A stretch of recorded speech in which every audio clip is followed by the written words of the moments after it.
Alright, what's up guys? It's Mr. Pokemon here, and I got a really fun roulette against Geared4war. And here it goes. He got a Houndoom start off, I get a Heatran start off.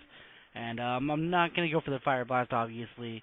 And he protects, he notices I go for the Earth Power, and he switches out and he's got a Snorlax. Now that Snorlax is really gonna fuck me up this match if I cannot, like, cripple it somehow. And so, thankfully, I have a Choice Trick Rachi, and that's going to be able to cripple it, not now, but, later. And I switch out just because I didn't want to take the EQ, and I know Jirachi's going to be able to take the EQ Beastly. Well, not Beastly, but, take it pretty good. And the Heatran comes in handy later this battle. Now, he switches out, he goes to an Entei, and I go with Body Slam, and now, it doesn't really do all that much, but he doesn't want to get paralyzed, and so he goes back out to his he switches in his Electivire, and this time I do get the Parahax on the Electivire, which turns out to help big time in this match for me, or at least I think it helps big time. But yeah, so he goes at an Earthquake, and I need my Jirachi to stay alive so I can get a trick off on Snorlax and be able to, like, just make it to where it's useless, basically. I go with Earthquake here with Fortress, just predicting, like, fire switch in like Entei or Houndour, but that doesn't happen, and the Earthquake's not going to do very much. I go with the Stealth Rock here because of his two fire types, and I'm not really sure what else he has yet because I haven't really seen much, but the Stealth Rocks against the fire types are really going to come in handy. And I could have gone with Explode, but seeing it now, I had wished I gone with Explode right away because it was a Curse-Lax. But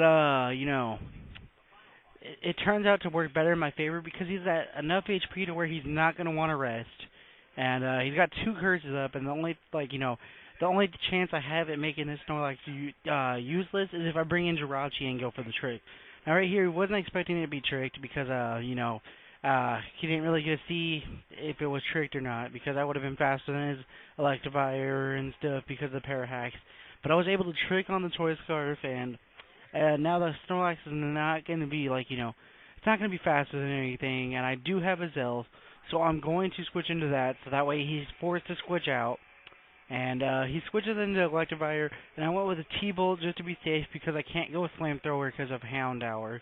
I can't go with Psychic because of that too, because it would not hit it. So, yeah. Anyways, I have to go with the Psychic or Flamethrower there. I go with the Psychic, he doesn't switch out, and now I know he's going to go for a Fake Out or a Sucker Punch, and so I switch out to Heatran, and he gets a Fake Out off, and it doesn't do that much to Heatran, obviously, because I resist. He brings back in Snorlax, gets Stealth Rock damage, and I go for Hidden Power. I'm not sure what Hidden Power this is, but I decided to go for it. It's either Grass or Thunder, most likely, but, yeah, but I found out after the battle, that it's either Grass or Thunder, so that's why I just went for it. But, doesn't really do all that much damage, and he goes for a Body Slam and got the crit, and, I figured Body Slam's not going to really do that much unless he gets Parahax on me, so I decided to stay in and just finish off the Snorlax with Hidden Power. I'm not sure why he didn't just rest or something when he brought it in. If it didn't have, yes, he would have been locked on rest, but it would have been a big help for him to have that Snorlax in this game. Now I switch out to Masaguma as Death Father. I forgot his name. But, yeah, it turns out he doesn't kill me with the Sucker Punch, and Return was able to finish off the Houndour, which is really good, so that Houndour, without the Houndour, I'm going to be able to go for Fire Blast with Heatran, and, try to sweep with it if I have to, except he has Entei left, but I'm pretty sure it would be able to kill it with 2 Fire Blasts, maybe, with Stealth Rock damage, but, yeah, my Muramasa is going to be taken out, and, I'm going to send in, Heatran. I'm going to go for the Fire Blast. I'm not going to go for the Earth Power because Fire Blast is going to be the safer move here. And with Stealth Rock and Fire Blast, he gets taken into red. Now I know if I can hit this next Fire Blast, the Entei's dead. So far I'm 2 for 2 with Fire Blast.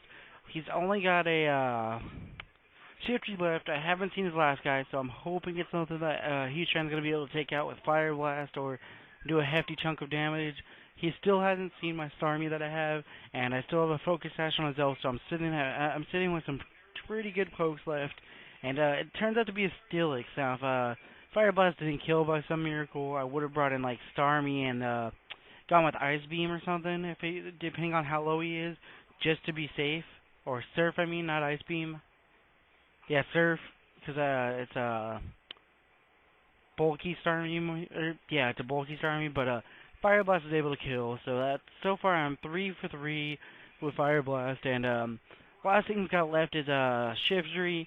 Takes a little bit of Stealth Rock damage, and he's gonna go for the Fake Out just for damage, and then he's gonna go for Sucker Punch here, and maybe hope for a crit or something. He doesn't get the crit, and if I miss a Fire Blast, that's the end of Heatran, but I don't miss it, unfortunately for him, and I'm able to finish off the Shiftry pretty easily.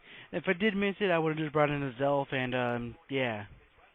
So it was a good battle, fun roulette, and I hope to be doing more roulettes. See ya.